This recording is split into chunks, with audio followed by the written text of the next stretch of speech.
My name is Andrea Pennington. I'm an integrative physician, acupuncturist, best-selling author, and international speaker. My career in broadcast and digital media spans over 20 years. As past medical director for Discovery Health Channel, I've had multiple appearances on Oprah, Dr. Oz, and CNN, and my TED Talks have reached 2.5 million people. For the last several years, I've been helping other doctors, dentists, healers, and coaches from around the world to share their messages with global audiences through personal branding, publishing, online courses, and media training.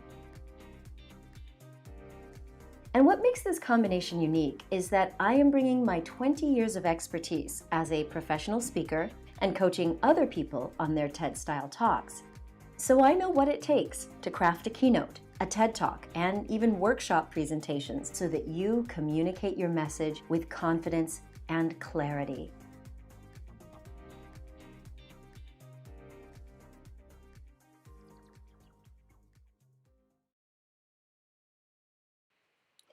Hello, hello, beautiful soul. Welcome. Welcome to this Thursday Masterclass. I'm so excited to be with you live on LinkedIn, on Facebook, and YouTube. Please type into the chat, where are you tuning in from? I would love to know. If you're tuning in for the very first time, hopefully you just saw that introduction.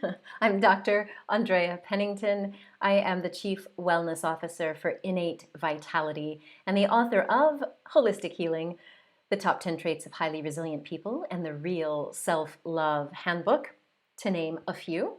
And I'm super excited because today we are taking a deep dive into holistic healing.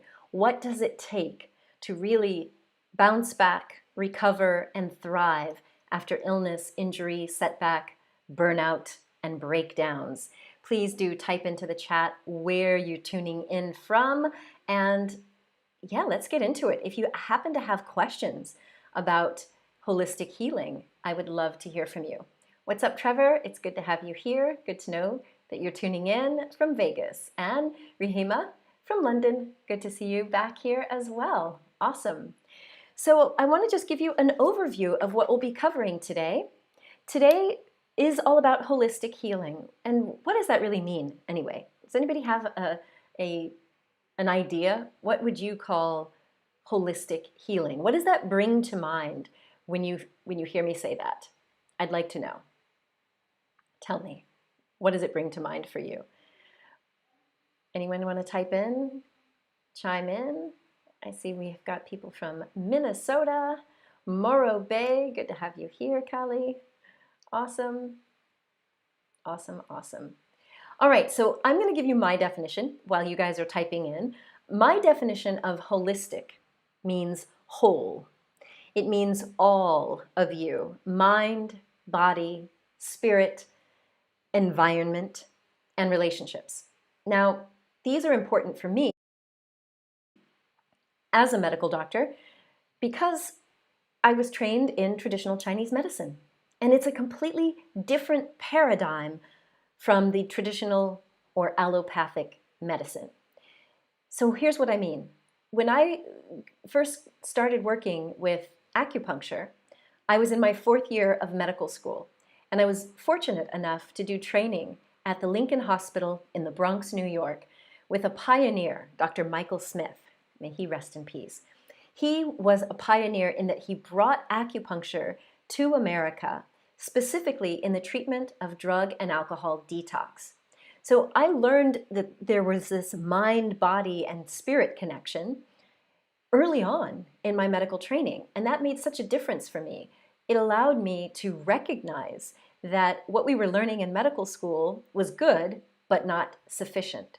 And what I mean specifically about that is I later did additional coursework at the Helms Institute at UCLA.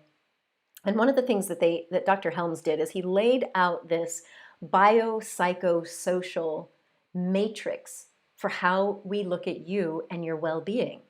Because you're not just dictating your biology doesn't dictate everything that happens to you. Even geneticists will tell you that your genes don't account for 100% of what happens to you. the environment plays a role in activating or deactivating certain genes. I know you've probably already heard of epigenetics, but the psychological aspect was another piece that got layered into the Chinese medical approach. And today, fortunately, people who are functional medicine practitioners, they also use this kind of framework to look at all of you, because we know that your physical well-being and your emotional well-being is impacted by all of these things. So when I say holistic, I'm talking about looking at you as a whole person, mind, body, soul, your relationships, and your environment. Many of my old VIP clients in America know that I would go to their homes to literally see what is your life like from the moment you swing your feet out of bed in the morning to the moment you get back in bed, because everything that you're exposed to can influence your health and your well-being. And this became really, really clear for me right when I opened my medical center. I was working at the Discovery Channel as their medical director, and I had right across the street this wellness center. And many people were coming because it was such a new approach, this idea of looking at you as a whole person and integrating Chinese medicine and herbs and acupuncture and integrating psychiatry and psychology along with fitness. We even had a holistic spa. So my first kind of aha moment where I realized that this holistic paradigm was really clicking for me. I had a client come in who said she needed stress management, and acupuncture works great for that. We can put in a few little acupuncture needles, bring down that sympathetic tone, as we call it, get you into the parasympathetic, rest and digest. But as I was doing her intake, I heard her say some things. Now, this might be obvious to you, but imagine, when I was first becoming a doctor 20 some odd years ago, it was like, She told me that she worked in IT. She was working in a at that time, very male-dominated field and at a company that was very aggressive, and she had a lot of demands on her. And I asked her, what led you into the IT field, right? She happened to be quite stylish and she had this sort of flair about her, so I was curious. And she mentioned that she was pretty good in school, really good in math. Her parents had never been to university, and they didn't know what to tell her. So she went to a guidance counselor while she was still in high school. And that teacher said, look, you've got good grades, you're a really good student. You should go into this technology field because it's going to give you a secure future. And she didn't know any better. Her family couldn't advise otherwise. So she did it. And she found herself in this very toxic environment. And that's easy to understand. She was in a high-stress environment, so it made sense that she was dealing with a lot of stress and tension in her jaws. She had upset stomach. She wasn't sleeping at night. But I asked her about what life was like when she was in high school. And she told me that she went to a performing arts high school. And I was truly intrigued at that point because I was also in the performing arts. And as she started telling me more and more about what she did when she was a teenager, her whole face lit up as she was telling about the productions and the things that she created. And I was like, and so why are you in this IT field and not doing something with your creative passions? To me, it was very clear. The more that she talked about the arts and she lit up, and the more that she talked about the IT, I could see her contracting into this stress ball. And that was the first time in doing the intake according to the Chinese medical protocol that I realized she's not just your typical person you need to give some Valium and teach them relaxation techniques. She needed to shift what she was doing in the world, how she was showing up in the world. And sure enough, I gave her the prescription to just spend the weekend doing things that she loved, any creative project that she wanted to do, not to share with the world, not to create for consumption, but just to create for herself.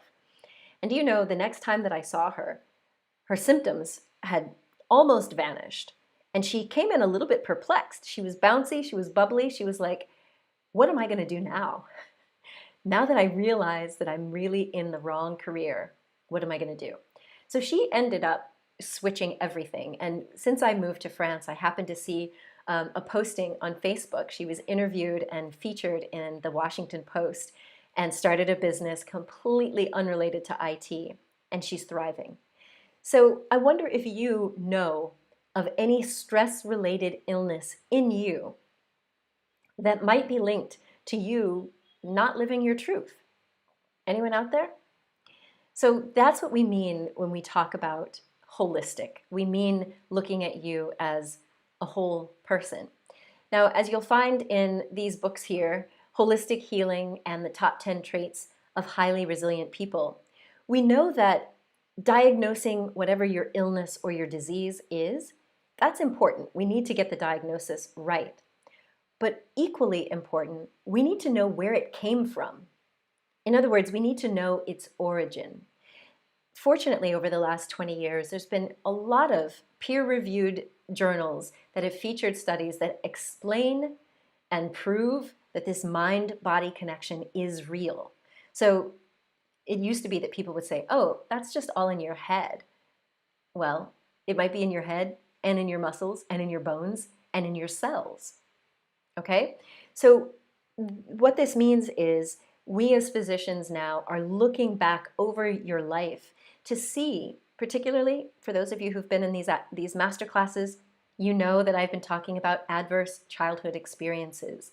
These are these traumatic or toxic, stressful experiences that if we've had them before the age of 18, they can tweak the nervous system, the immune system, the cardiovascular system, and even impact our DNA to lead to illnesses in adulthood that started in childhood. So why is that important? Why is it important to know where it started? Well, what I've discovered in the last 15 years in doing trauma recovery work with people with addictions and eating disorders and survivors of all sorts of abuse, the deal is this.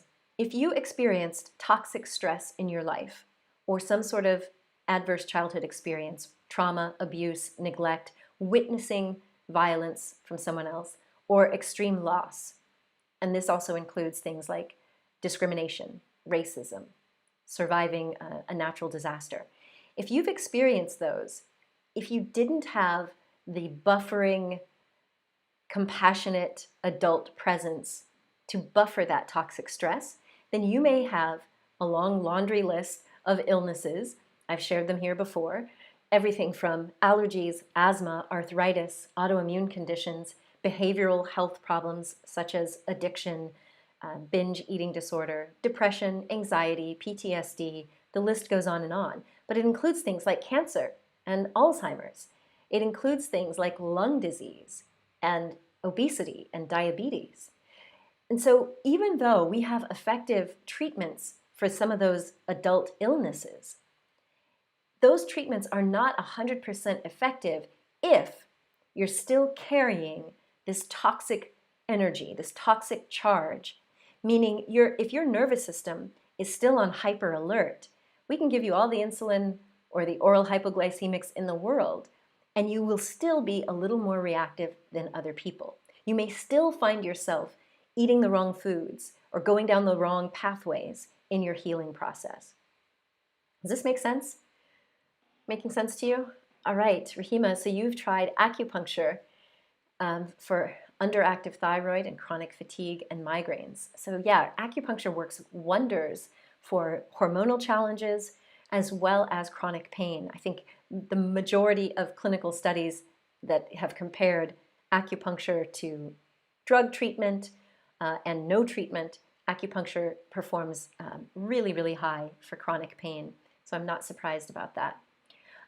So one of the things that you'll read, if you happen to read the top 10 traits of highly resilient people, there is a beautiful author from Norway, Gerd Stotland, who shares a story in the book of how she experienced challenges in her adult relationships that confused her for most of her adult life. And I mean, this is a woman who's done all sorts of coaching. She was a great teacher. She's learned all these mind-body techniques. But she happened to have a conversation with her daughter.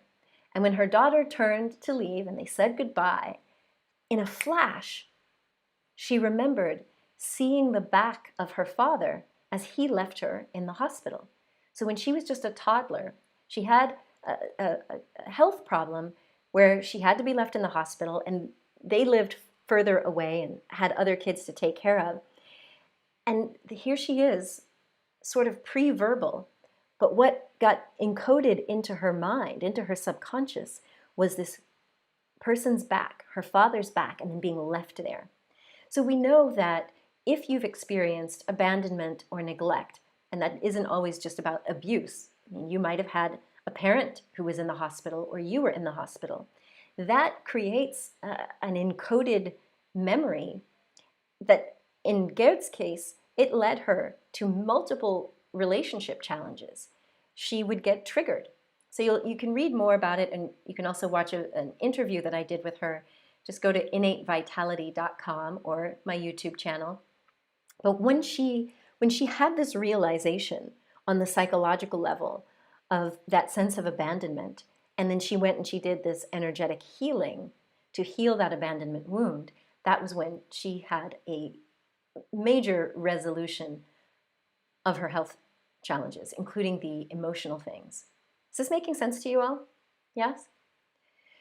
Hopefully yes. And yes, you got it exactly right, Kali. Holistic is all levels, physical, spiritual, and emotional. And so this is important to me because when I had this wellness center, people were being referred from all around the country, and they always wanted to, some sort of magical treatment. And I can't tell you how many people got frustrated that I was asking them about their past and asking them about their childhood. They're like, I'm not trying to blame my parents. It's not about blame. This is not about blame. For those of you who've seen my TED Talk, yes, I mentioned the influence of my mother and my father, but not about blame. It's to help you understand that what happens to you in those formative years, before your ego is formed, before your brain is fully formed, can actually impact your physical and emotional health and your relationships. And in the book Holistic Healing, you'll read a story by one of our authors, Margot Livingston. She is from the UK, currently living in Spain, living her best life. And she and her sister endured a really traumatic loss as children. They had moved to Africa, and her father died suddenly. It's not like he had been sick, he just suddenly died. And her mom, all by herself, realized she needed to move back to the UK to get support. And they left behind their dog, the country that she had come to love, and her home. And when you read Holistic Healing, you'll hear that the impact that had, that loss, which is clearly an adverse childhood experience, it impacted both Margot and her sister differently. And I won't spoil it. You can read the book or watch the interview. But when she also started to really pick apart why she had the health challenges she did, she could easily recognize that they started in childhood.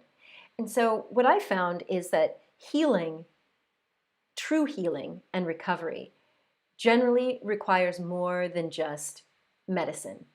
And in my experience, true healing requires more than just talking to a therapist. I can't tell you how many thousands of people I heard in my wellness practice say that they had been to a therapist. They had been in therapy for years and years and years, and they were still carrying this toxic burden and this traumatic memory. Working in the wellness center is what led me to learn and explore a bunch of different healing modalities, mainly because my patients needed it. So besides acupuncture and Chinese medicine and herbs, we did have talk therapy, we had psychotherapy as well.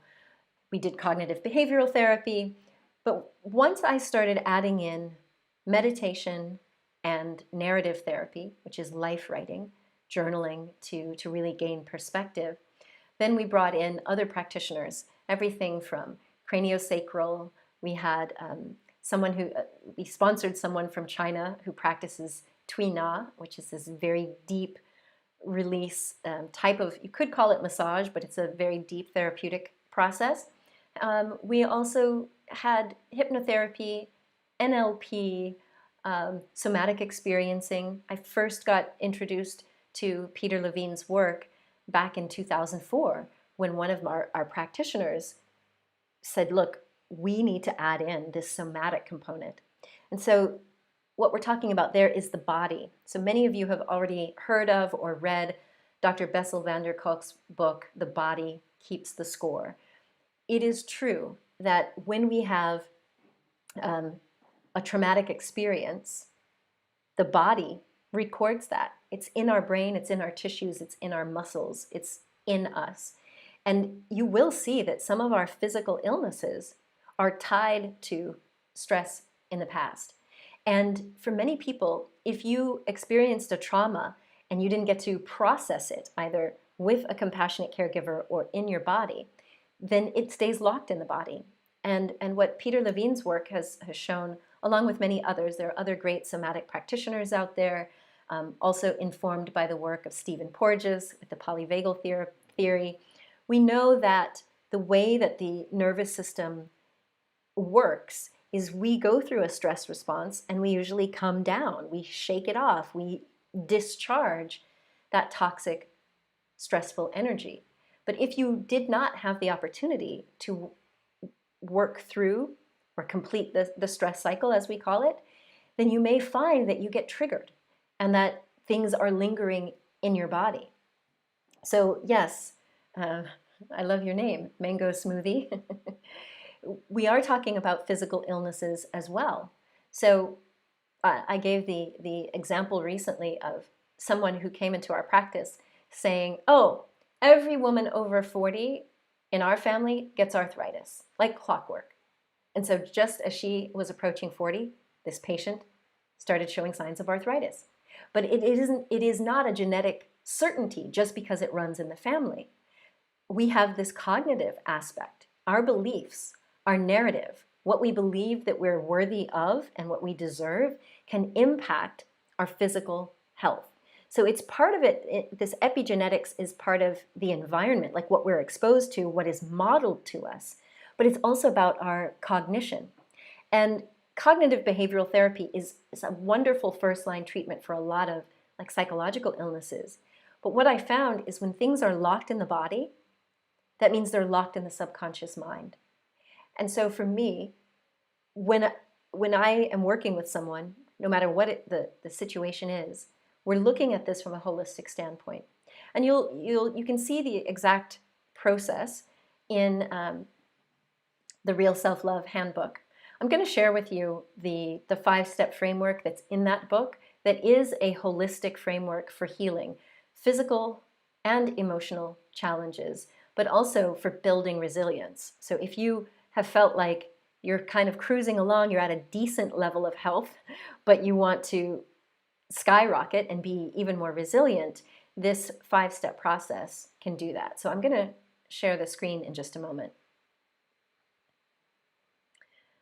All right, so Almena asks, I hear discussions about growth versus healing, and I wonder if this is tied to holistic healing, that framework, versus standalone modalities. Yeah, well, growth, let's just look at growth in terms of how we think of it with trauma. We might go through a stressful period, and that could be stress because we're training hard, maybe you're working out, and you grow as a result of it. You may go through a stressful period at work or defending your thesis at school, enduring a pandemic. You might get through it, and because of what you went through, you might actually grow. So rather than withering away with post-traumatic stress disorder or anxiety or depression, you might actually grow from that. When we're talking about healing, though, we're talking about a resolution of that health crisis. And sometimes you may have a health crisis that you cannot fully heal, but you can still grow despite having it. And that we talk about that in the top 10 traits of highly resilient people, because one of the top traits of resilience is purpose and meaning in life. And it's no surprise that some people, when they go through a challenge, including a physical or emotional health challenge, they find that they have to draw meaning from that experience. And their life takes on a whole new significance. And that is one of the 6 characteristics of post-traumatic growth. So let me share with you this healing modality so that you can get a sense for what we're talking about.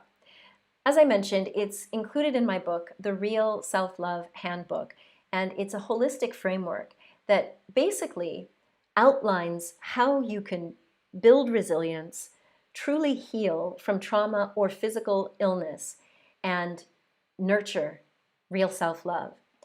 The 5-step process starts off with awareness, and I'll give you some of what's in the book so that you can get started today on this. Acceptance, no surprise that we have to accept where we are if we're actually going to heal. Accountability, inspired action, and appreciation. These are the 5 steps of the cornerstone process. Now, in the book, you'll see that I break it down into 3 phases, and this is based on 20 years of working with clients. Once we really stabilized people, we could see them naturally go through these 3 phases of renewal. The first phase is awaken. The first step of the cornerstone process is about awareness. And yes, mango smoothie, you really can heal from physical illness with these steps. I have seen it personally. I'll share some other stories of people who've done that in my clinical practice. So the first step of the cornerstone process is awareness. And this is about learning who you really are. So when we're talking about self-love, many of us, myself included, we don't always walk around knowing who we really are. We know who we pretend to be, and that can also lead to illness.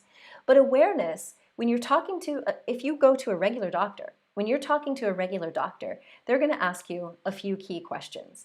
So for me, what we want to be aware of in step 1 is what is influencing your vitality right now. So that includes things that have been programmed or predestined, meaning we're going to look at your genetic and your family history.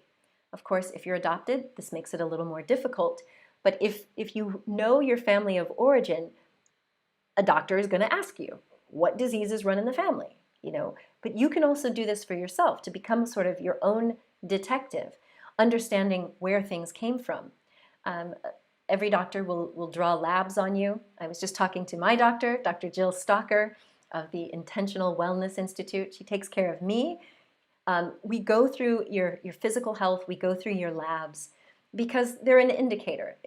Now, granted, Dr. Jill and I both practiced, well, I used to practice age management medicine, which is really about optimizing you for the longest health span and lifespan as possible. But your typical doctor is just going to be looking at labs to see if you fall within the normal range. I could get into that in another conversation with Jill, but this is what your regular doctor will look at. And of course, functional medicine doctors take it even further, and a good doctor will look at your lifestyle habits. But you yourself, you know these things. And I'm not telling you some of the things that you don't already know, but I'm emphasizing it because many of us walk around in denial. We say, oh yeah, I know I should eat better. I know I should go for a walk more often. I know I should turn off the screen. Like, I know I shouldn't be eating refined carbohydrates and sugar. But you have to get out of that denial at some point, and it might be with an integrative doctor or a holistic doctor. When we get into the psychology side of things, studies show that people who are more optimistic have better health outcomes, including the Dutch men's study that showed that men who were more optimistic had better health outcomes. And the women's health study also found that as well. So coming soon, you'll be able to take a quiz based on the top 10 traits of highly resilient people. So stay on the lookout for this. The resilience quiz is coming soon. You'll actually be able to become aware of some of the influences, these personality traits, these psychological states of mind that might be leading your biology to be more susceptible to illness and to perpetuate disease. It is real and true. So stay tuned for this quiz. It will be out this month. I'm super excited to bring that to you. So we're going to look at optimism and pessimism, and optimism happens to be one of the top 10 traits of highly resilient people. For those of you who are part of my Real Self-Love movement, you've heard me talk about the shoulds. And if you've read the book in the Real Self-Love Handbook, I ask you to go through a sort of mental diet and find out how often you are shoulding on yourself. Becoming aware of the limiting beliefs, the programming that you carry around is important in understanding how your body may be more susceptible to illness and how it may not respond or react to medical treatments. So, and this includes religious beliefs, believe it or not. So, what can you do to really see the difference between who you've been programmed to be versus who you really are? Well, I call this uncovering your spiritual DNA. And the first step I recommend for everyone, whether you are a wellness client or you're one of my branding clients, you go to your good old internet, type in thevitalitytest.com, and you will be able to take a free questionnaire developed by a good friend and colleague, Nick Haynes, from the 5 Institute in the UK. The vitality test will tell you which of the 5 elements, so wood, water, earth, fire, metal, each of these elements impact you in different ways. And your signature profile can tell you what you're naturally brilliant in and where you may be a little susceptible to illness, stress, or even burnout. So take the vitality test. It's totally free. Nick is brilliant at offering insights to help you understand your energy and how that influences your health. So getting out of the blind zone is what you absolutely need. So the other thing that we can do on a psychological level is to take the Values in Action survey. This was developed under the guides of Chris Peterson and Martin Seligman, the good people at the Positive Psychology World up in the United States. But the VIA survey is a free survey, again, that you can do to find out what your top character strengths are. These character traits are the things that influence you and your personality. And again, I'm going to share more about the studies. For example, Carol Riff, since the 80s, has been doing a study called MIDAS. It's midlife in the US. And they've looked at thousands of people's case histories in the US and in Japan to see what really leads to health and vitality. And coming up with, she's identified 6 traits that make up psychological well-being. And you'll be able to get this again from the resilience quiz that we're offering. But what you find is that the things that also impact our health are psychological well-being traits. And so when you take the VIA, it's going to tell you what your signature strengths are.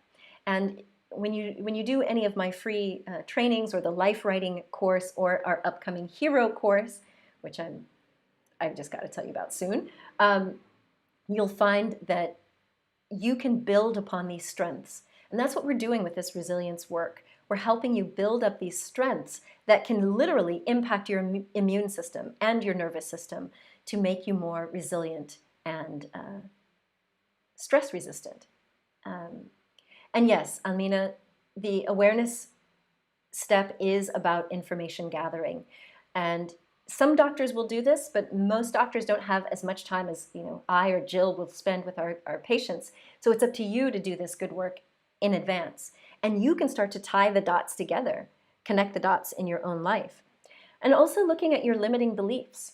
If you have taken any of my free trainings, like how to escape victim mentality or the 3 keys to become the hero of your life, these include some of the coursework from Stories with Soul and the Hero course, which is coming this September.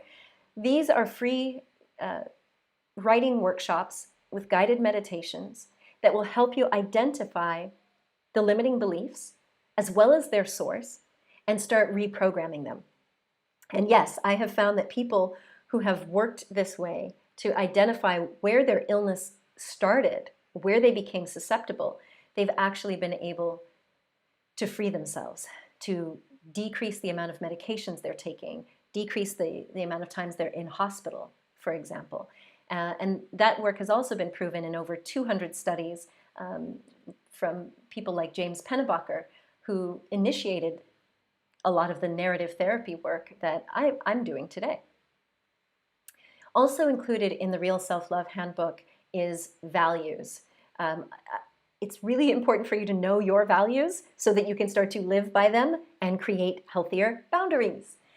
Because if you look at the number one causes of burnout, it's from overgiving. It's not just overworking, it's overgiving. And the best way for you to create new boundaries and live more authentically is to know your values. So you can find these free workshops if you go to ANDREAPennington.com. You'll see some videos, you'll see links to join these free mini classes. And you'll also see on ANDREAPennington.com that you can create your own personal success mantra. This is, again, just a little snippet of how you can influence your brain and your cognition to influence your health and your sense of confidence. And one of the things we do in the free training, the 3 keys to become the hero of your life, is we help you to identify a peak experience and flow triggers. And what that means is there are actually states of being, we call it the flow state, where if you can get into the flow state more often, the flow state is described as being one with a task or one with all that is, where you lose track of that ego and that inner dialogue, that sort of inner critic. You become one with the task. So it could be you're playing sports, or you're playing music, or you're gardening. It could be that you're dancing. It could be in a moment of intimacy. But these moments of bliss and flow, for me, they come from definitely from out being in nature, from exercise, singing, listening to music, meditation. The more often you get into the flow state, we know that that influences your vagal tone. Vagal tone is just a fancy way of talking about heart rate variability. So normally our hearts beat at a very regular pace, but when you learn to get into flow through meditation, yoga, chanting, sports, other creative pursuits, you'll notice that there's a little more space between your heartbeats. And that variability is what we call vagal tone. It's influenced by the 10th cranial nerve, which is called the vagus nerve. I know, probably too much science for you. But being in that flow state can improve your vagal tone, which improves your stress tolerance. It gets you out of the stress response faster. So if you happen to have an autoimmune condition, like I can't tell you the number of people with asthma and skin conditions and arthritis and irritable bowel and colitis, when they learn these holistic techniques, they find that their autoimmune conditions totally chill out, such that they don't need as much medication, or they can get off of it with their doctor's advice. So yes, is this all making sense to you? So in the second phase of the cornerstone process, this is when we move into transformation. Transformation comes when we love who we really are. And so to get there, we go through 2 steps: acceptance and accountability. So let's talk about these.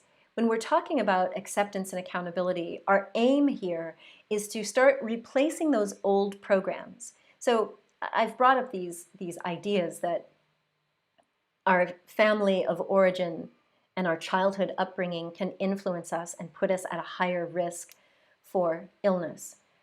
In my case, I ended up with depression and lived with anxiety for many, many years. And a lot of people, not a lot, but a couple of comments on my TED Talk when I came out with it said, oh, you're blaming your parents for your depression. And that's not it at all. We have to get to a point where we recognize what the influences are. That was back in step 1. But we come to a moment of acceptance where we are no longer blaming. We're no longer blaming our parents or the economy or the president or the tsunami or the weather or COVID. We come to a moment where we transition into accountability. And that's where we say, this is now my opportunity to replace any of the faulty thinking and those lifestyle behaviors and habits and programs that you may have picked up to cope with life, and you become accountable for your future going forward. This involves forgiving the past. So it may sound strange, but I remember here on the Riviera, I met someone who had held resentment for her ex-husband so intensely. And she told me when I gave her acupuncture, she told me she knew where her pains were coming from. She knew that it was because she was still stuck with this resentment. And we worked through the forgiveness, forgiving the past. That doesn't mean that you excuse people for terrible behavior, especially if there's abuse. But you have to get to a point where you let go of your toxic attachment to wanting vengeance, to proving them wrong, or blame. It doesn't excuse them from what they did, but you excuse yourself from holding on to it. So part of this is forgiving the past, becoming mindful of the present. So if you've heard me talking about the attunement meditation process, it's a 5-step mindfulness meditation process that's also in the book, and it's free online. We're also on Insight Timer. You can learn how to become more mindful of the present, forgiving of the past, and tuning into the compassion for where you are right now. This is really powerful work, and even though it may sound very simple, I've seen huge turnarounds. And then that accountability is also about recognizing that you are responsible for your future. So going forward, when we get to that acceptance, one of the most important things is to detox. Like for most of us, we have lived with toxic lifestyles. We have lived with the burden of our past and all of these unhealthy coping strategies, the drinking, the eating, the sexing, the whatever you're doing that keeps your body and brain in the stress response. And so we have to detoxify. And so the detoxification could come from an alkaline diet. I highly recommend that you get off of refined carbohydrates, that's sugar, bread, rice, white pastas. Get into more of a plant-based diet. You can do this with the guidance of your physician. You can very well do this and remain healthy. But getting off of the things that will spike up your sugar level, which then leads to a spike in insulin, which leads to inflammation rolling around in the body. So we want to detox from that, getting you hydrated, making sure that you're sleeping 7 to 9 hours a night. That's why you'll see me with this thing. It's not for looks, it's the Aura Ring. I wear it to monitor my activity and my sleep patterns at night. The more that I've been focused on my sleep hygiene, I was talking with one of our beautiful authors, Joyce Wazir Ali, whose book is coming out soon. And she said, I see you everywhere. Like, how do you have the energy? You must be working nonstop. And I don't. I do not work nonstop. I only work a few days a week. And I rejuvenate myself with sleep, and I track it. Okay, but I'm a little bit of a nerd. I like to track these things. But you can do this for yourself. Start focusing on these basic detox methodologies. And exercise does not have to be going to a gym or getting into funny yoga positions. It can be as simple as walking. One of the things that when we were on, I was on the Oprah Winfrey Show. The first time I was on, my mother flew with me to Chicago. And the guy that was, sorry, this was actually the second appearance on Oprah. Anyway, you don't care. But there was a guy on the show with us who was, I think, close to 350 pounds. He was starting to show signs of clogged arteries in his legs, and he had diabetes. And when I told him on the Oprah show that he needed to do more exercise, he admitted that he was ashamed. He didn't want to be seen in public. And on the limo ride back to the hotel, my mom, who also worked with me in my wellness center, just started counseling him and finding out what he was eating, because we didn't get to go through everything on the show. And one of the things he was eating, like 2 or 3 times a day, was a banana, because he heard, oh, it's got potassium and it's good for muscle cramps. And my mom was like, no, bananas are a high glycemic food. If you eat them on their own without some other protein or good fats, you're going to spike up your sugar level, which spikes up your insulin and keeps your diabetes out of control. And she said, what I want you to do is if you are too embarrassed to leave the house and exercise, then you're going to walk from the front door to the back door, and the front door to the back door. And his wife was like listening intently, like hoping that something was going to sink in. And just a few months after that appearance on the show, I got an email from his wife saying that he'd lost 50 pounds and he was feeling so much better. So I know that these are going to sound so frickin' basic, but if you would apply them and really start tuning into your own reason for living, you will find that they help. I also practice Qigong. It's how I keep my energy up. It's how I tune into universal energy for healing others. That's another discussion, but also deep breathing. Now, if we're talking about the heart and soul level, deep breathing is a way to kind of connect with your inner child, connect with the divine within you. I highly recommend mindfulness practices. You can download my free meditations at ANDREAPennington.com or on Insight Timer. And you can get into what we call this heart-brain coherence. I'm hosting an event here in the south of France this October where you can actually come and get hooked up. So we can do some heart rate variability training and hook up EEG sensors on your brain to see how you can get into this coherent state, coherence in the heart as well as coherence between the hemispheres of your brain. Practicing self-compassion, practicing forgiveness, those are other things that we do every month in the Real Self-Love Live. So on the second Tuesday of the month, that's next Tuesday, I lead a live coaching session on Zoom. It's private, it's not broadcast to the world. You can ask me questions, I do some teaching, and then I lead you in guided meditations so that you can experience this attunement meditation for compassion and forgiveness. It's super helpful for getting out of the stress response, particularly for people who have complex PTSD or you're still recovering from childhood trauma. And then we talk about the emotions and the aura. Only an integrative doctor would be talking to you about the aura, right?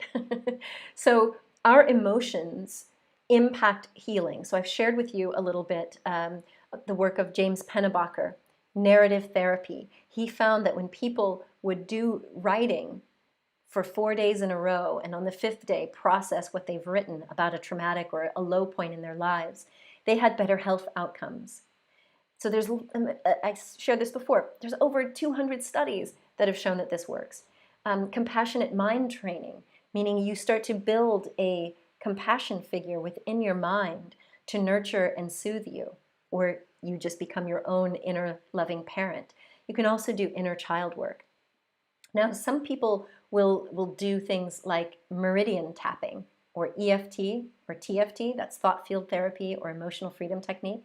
So you've seen these videos of people tapping, and sometimes they're saying an affirmation. Within the Real Self-Love movement, I have recorded an interview with a TFT expert, Bittavisa, who is the author of Quantum Leaps for Leaders. And she teaches us how to use meridian tapping to change the field or our aura. So those are resources that will help you as well. And Almina, if you go to my website, ANDREAPennington.com, I have a whole post about the type of Qigong that I practice, which is called Jineng Qigong, and you'll find that that might inspire you as well. There's a video as well. All right, so we've just got 10 minutes left, so I better pick up the pace here. So when we move into this accountability phase, I really believe in making your health plan visible. So whether you're working with a doctor or a coach or a therapist, like create a plan and make it visible. Put it on the refrigerator or on your computer or on the wall. What are you going to do that's going to move you towards your goal? And that may be find a functional medicine practitioner, go and get those labs drawn, whatever it is. Find a partner. If you join the Real Self-Love movement, you'll see that every month we have a private Facebook group. You can partner up with people who can hold space as you're healing. Practice the basic health and basic self-care. Visualization, it's not just for Olympic athletes and NBA stars. We know that the more that you are visualizing healing processes in your body, or visualizing and meditating on your future as the healthier version of you, that is taking back control, taking away the control that you gave away to people and medicines and paradigms, and reclaiming that control for yourself. Also, I've mentioned this in the Real Self-Love Handbook. There is the Real Self-Love Manifesto, which you can download. It has a bunch of success mantras that can help you in being accountable. And then also tracking. How are you doing with expressing your authentic self and not giving in to the pressures that may have led you to conform, to overwork, to not take care of yourself? All right. So when we look at this final phase, what we're talking about is thriving. And if you really want to live who you really are, live with this sense of vitality, this requires inspired action and appreciation. So from inspired action, what I'm talking about is you don't take action unless it is inspired. And I always love to talk about inspiration. What I learned from listening to Wayne Dyer, inspiration is drawn from the root word in spiritus. In spiritus. We are inspired with this divine spark. So many of us find ourselves being active and overactive, trying to look busy, trying to do stuff. And it's not inspired action, it's compulsive. And so if you wanted to really thrive, we're talking about taking inspired action. So this means you're going to learn how to manage your energy and emotions. When you go through the Real Self-Love Handbook, you'll see that there are techniques and tips on how to manage your energy and emotions. And we do this every month in the Real Self-Love Live. Getting past the programmed thoughts and beliefs.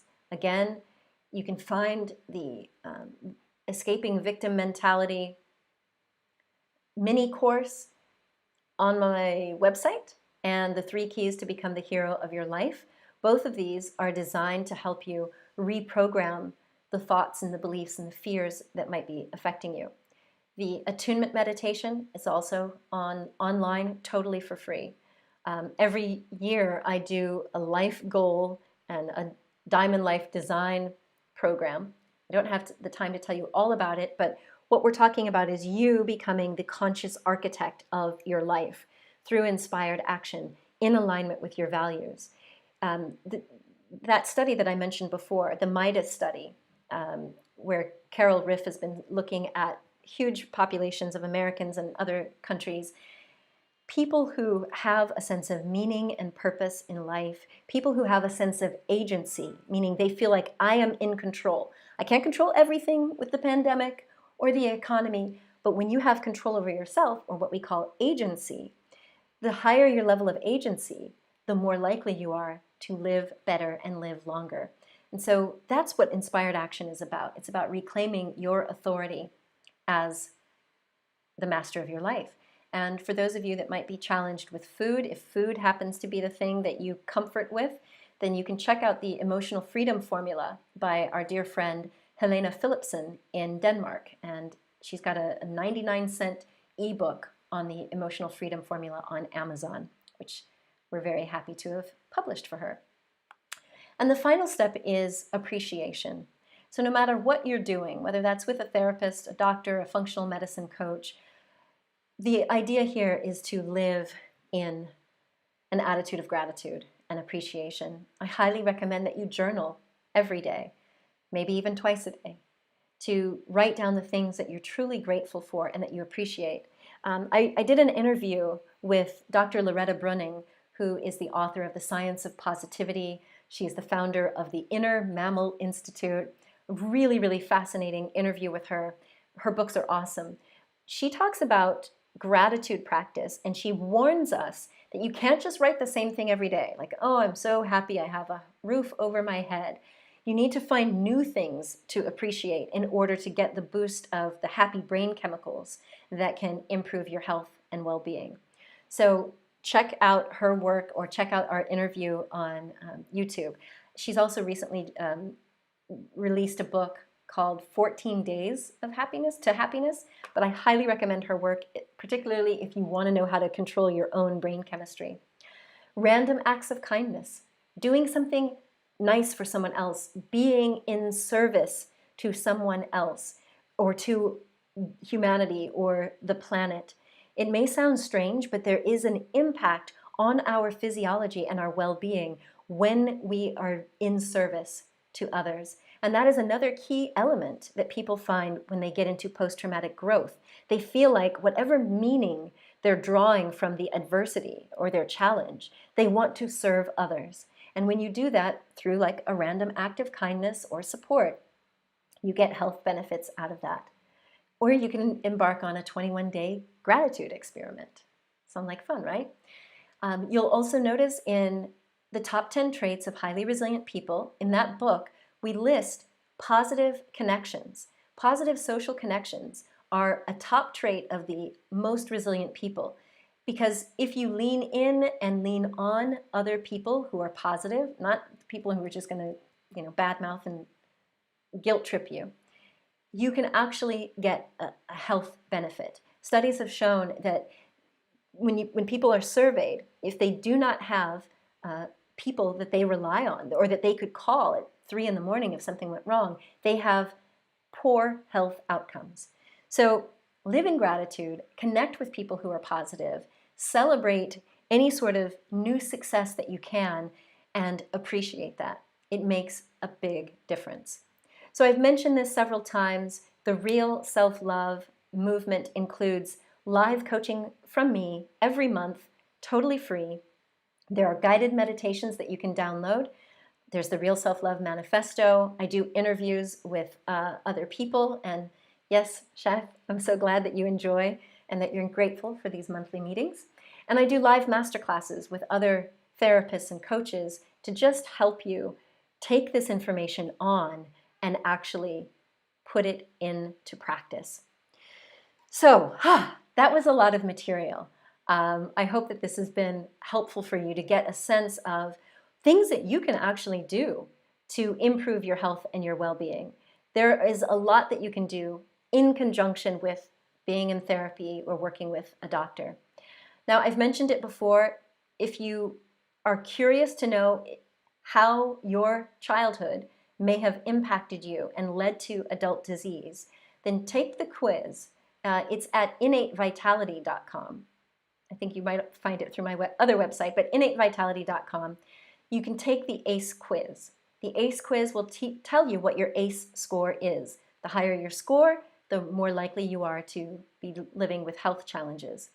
And the other free quiz that is coming this month is the resilience quiz. This is going to tell you how resilient you are. You'll get an overall score of what your resilience score is now based on the top 10 traits of highly resilient people.